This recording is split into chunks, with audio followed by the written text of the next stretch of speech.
wa mugore we uragowe, wewe uzana ibyago, uragowe wewe uri kusambura ingo z'abandi, uragowe wewe uri kutsitaza abandi, uragowe wewe uri kurariza abandi.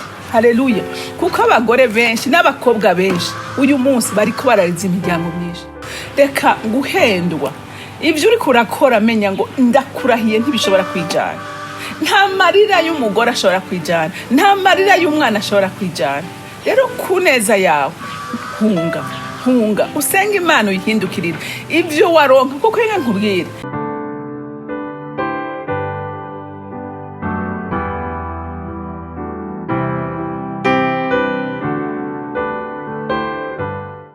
bakunzi bahori Kanani TV, ndi n'umunezero ntangere gusubira kubakira ngo tuganire ijambo ry'Imana.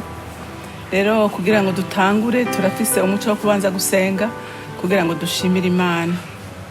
Mana data rugira byose uri mu ijuru, Mana y'imbabazi n'urukundo rwinshi, ndagushima kandi ndagukunda, ndakunenahaza kandi ndagukengurukira kuri Imana yacu. Uri umuvyeyi wacu, uri umutabazi wacu, uri umwungere wacu, niwe utuzigama ku murango no mu ijoro. None tugushimiye ko waturaje mu mahoro yawe kandi ukawutuvyukirije mu mugisha wawe wo kumva ijambo ryawe. None ndakwinginze wa Mana we, wemere ubane natwe, wemere twese tugiye kumvira ijambo, uduhezagire kugira ngo turyakire mwivu ryiza rimera, kugira ngo ivyatugora n'ivyatunaniza byose duhabwe inkomezi zo kubinesha. Urakoze kubyumvise kandi kwemeye kubidukorera. Icubahiro cyose n'amashimwe yose aba yawe, nkaba ndabisenze ndabyizeye kubyumvise mu izina rya Kristo Yesu, amen amen. Murazi neza ko ku munsi w'ejo twari twaganiriye ijambo ritubwira ku ntege nke z'umugore n'ubushobozi bwiwe aho buri. Rero nico gituma by'ukuri nk'abamama, nk'abadamu, nk'abakobwa Imana yahezagiye tukayimenya, by'ukuri turakwiye kwirinda kuba abasambura n'abonona umugambi w'Imana. Kuko igihe cyose wemeye ukemera ijwi rya Satani rikagutwara kure y'umugambi w'Imana, nukuri ubuhemukiye Imana kandi ubuhemukiye n'isi, ubuhemukiye abantu benshi. Kuko hari imitima myinshi uriza, hari imitima myinshi ubabaza. Rero ni byiza ko umuntu wese yosubira akiyumvira ngo mbega jewe by'ukuri ibyo ndiko ndakora birahimbara Imana, mbega ibyo ndiko ndakora birampesha icubahiro, mbega hariho ikimazi biriko birazanira ubwami bw'Imana. Reka dusome turabe umugore abagore babi. Hariho abagore babi kandi n'uyu munsi bariho, bariho batumye nk'abakozi b'Imana bagwa, batumye abantu hari ibintu byinshi bipfa. Reka dusome ijambo ry'Imana mu Bacamanza, turasoma igice cya 16 duhere ku murongo wa 15 dushikane ku murongo wa 19. Haravuga ngo DELILA aramubarira ati, wakagize ngo urankunda kandi ufise ibyo umpisha, ehe umpenze aka gatatu kose, wanka kumbariraho inkomezi zawe nyinshi ziva. Maze akomeje kumuzigiriza iminsi yose amukubakuba, abona ko yamurambiye yotuma apfa. Nuko amumenera ibanga, aramubarira ati, nta gwembe wigeze kugera ku mutwe wanje, kuko nabaye umunaziri w'Imana uhereye nkiva mu nda ya mama. Nomobwa inkomezi zanje zoca zimbako, ngahinduka umunyantege nke, nkamera nk'abandi bose. Nuko DELILA abonye ko amumeneye ibanga ryose, atuma guhamagaza babaganwa b'Abafilisitiya ati, nimuduge iri rimwe gusa, kuko yamumeneye ibanga. Nuko abo baganwa b'Abafilisitiya baza yari bazanye ya mafeza, maze DELILA amusinziza ku bibero vyiwe, araheza ahamagara umuntu amumwa bya bitsi bindwi by'umushatsi, atangura guhinduka umunyantege nke, inkomezi ziwe zimuva ko. Imana idufasha. Turabonye uyu mugore DELILA. Uyu mugore yari umugore yakundanye n'umukozi w'Imana Samsoni, umunyenkomezi, umuntu yakoze ibikorwa bitangaje kuko yabaye umuntu yagwanya abafilisitiya kuko bari abansi b'abanyisirayeli.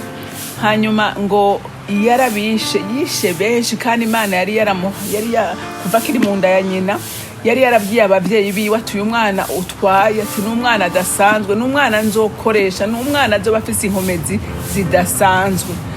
Hanyuma tariko ikintu ibanga shize ubushobozi aho ndabushize mu mishatsi yiwe. Ati ntimuze muhirahire n'umunsi umwe ngo mufate imishatsi ibe ngo muyimwe.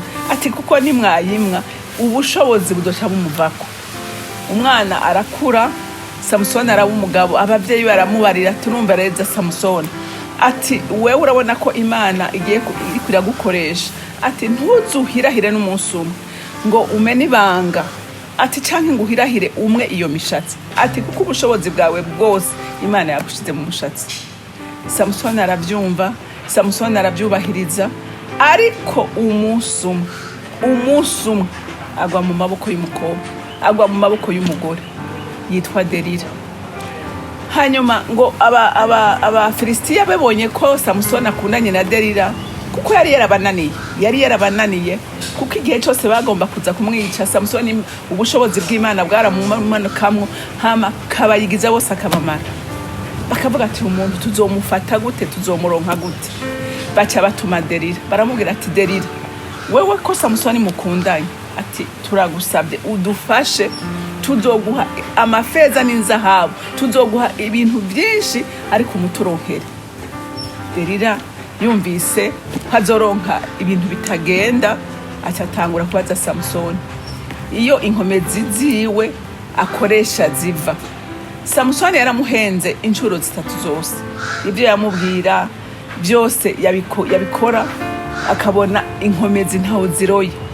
Ushikaho DELILA ababara, arashavura, ari naha twasomye, aramubara ataho Samusoni, wewe uvuga ko nkunda, wewe uvuga ko wewe ndi umugenzi wawe, ati none imisi yose wa muri kurantisha kubera kudashobora kumbwiza ukuri, ngumbwire inkomezi zawe ziva. Ati je vraiment, ati jewe ukuntu mbona uranyanka, urampenda, ngurankunda, ati jewe notuma mpfa gukundana nawe, notuma niyahura. Urumva Samusoni abonye ko umusheri wiwe ababaye, abonye ko umusheri wiwe yoshobora no gupfa kubera yase kumubwira ibanga, aca ararimena, aramubwira ati jewe inkomezi zanje ziri muri iyi mishatsi. Ngo yari yarahinze ibisuko 7, ari bishatsi birebire, ati umunsi bomwe inkomezi zanje zose zohera. DELILA abyumvise, aravuga ati ubu uye ndumva ko atampenze. Aca atuma ko babaganwa ngo b'abafilisitiya ati nimunyaruke, ati ubu uye namushoboye. Hanyuma ngo acagira iki, atangura kumufata neza, amukaresa, amukorera ibyo amukorera. Ngo Samusoni ararendeka, ngo amusinziriza ku bibero vyiwe. Asinziriye ngo acahamagara umuntu aza kumwa ya mishatsi. Samusoni inkomezi ziwe zose zirahera. Abafilisitiya baje, ngo Samusoni agira ngo ahaguruke, acasanga yabaye nk'umuntu nk'uwundi. Ngo Imana yamukuye ku kiganza, bamumwa umushatsi. Niho mwumva twahagaritse, bamumwa umushatsi. Binge nkubwire muntu w'Imana, abadamu narababwiye ku munsi w'ejo, ni umudamu ico yitumye biragoye ko atagishikako. Abami n'abaganje benshi batsitajwe n'abagore. Bisigura ngo wa mugore we uragowe, wewe uzana ibyago, uragowe wewe uri kusambura ingo z'abandi, uragowe wewe uri kutsitaza abandi, uragowe wewe uri kurariza abandi. Haleluya. Kuko abagore benshi n'abakobwa benshi uyu munsi bariko barariza imiryango myinshi, bariko barariza abamama benshi, bariko baratuma abana, haleluya, basa nuko ari imfubyi kandi bafise ababyeyi. Arico gituma nguhanura muntu w'Imana, reka guhendwa. Ibyo uri kurakora menya ngo ndakurahiye ntibishobora kwijana. Nta marira y'umugore ashobora kwijana, nta marira y'umwana ashobora kwijana. Rero kuneza yawe hunga usenga Imana uyihindukirire ibyo waronka. Kuko nkubwire, nakubwiye ngo amajambo amajambo arakunda guhenda abantu, amakado empoisonné arakunda guhenda abakobwa, arakunda guhenda abagore. Ariko nagira ndakubwire ngo ni kado empoisonné, ni amakado y'uburozi, ni amakado ariko kujana muri gihenome, ni amakado ariko atuma hari benshi uri kurariza, hari ibikomere uri kurateza mu bana, hari ibikomere uri kurateza mu bavyeyi. Rero wa mugore we, reka kwitwaza imbaraga Imana yaguhaye ngo uzikoreshe nabi, kuko Delila yazikoresheje nabi, bituma uwo yita umukunzi wiwe anogogwa amaso. Haleluya. Amobwa umushatsi. Samsoni Imana imukura ku ikiganza. Haleluya. Haba umubabaro n'agahinda mubiwe. Nawe uyu munsi ara uri kurateza agahinda n'umubabaro. Rero ndaguhanura muntu w'Imana, wa mama mugenzanje, wa mukobwa umwana wanje, ndakwinginze ngo hunga icaha, hunga urupfu, hunga gehenome, kuko gehenome iragutegereje. Haleluya. Haleluya. Kuko nta mugisha ubaho ugukora nabi. Haleluya. Nta mugisha ubaho gukora nabi. Badelila uyu munsi bariko barahenda abagabo benshi, bakarendeka. Umva, Delila nta wundi mugamba afise Samsoni, nta wundi mugamba afise nuwo kugutesha agaciro, nuwo kugukura mu rugo rwawe, nuwo kugukura mu munezero w'abana bawe, nuwo kugukura mu munezero Imana yaguhaye. Ya Edeni nababwira kuva tugitangura, iyo Edeni Imana izoyikubaza muntu w'Imana, izoyikubaza. Kandi nawe Delila uri kurayisambura, Imana izobikubaza. Haleluya. Haleluya. Rero hunga urubanza rw'Imana hakiri kare. Nkunda kubivuga kandi n'ubu nzokomeza ndabivuga. Imana yacu ni Imana idakangwa n'ivyo umuntu yaciyemo. Oya, nikangwa n'amateka, kuko ninye n'amateka, ninye n'ibihe, araguhindurira ibihe, ni wamugarukako kuko agufitiye imbabazi n'urukundo rwinshi. Haleluya.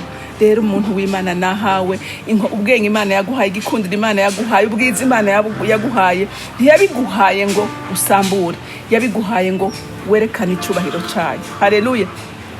Kandi nagira ndakubwire ngo ubwiza bwawe, uburanga ufise uyu munsi, ejo buzorangira wicuza ibyo wakoze. Haleluya. Uhure n'abantu bagutera amabuye, uhure n'abantu bakuvuma, kandi imivumo, hariho n'umugani baca mu Kirundi ngo bakuvuma kenshi ngo hanyuma ugatota.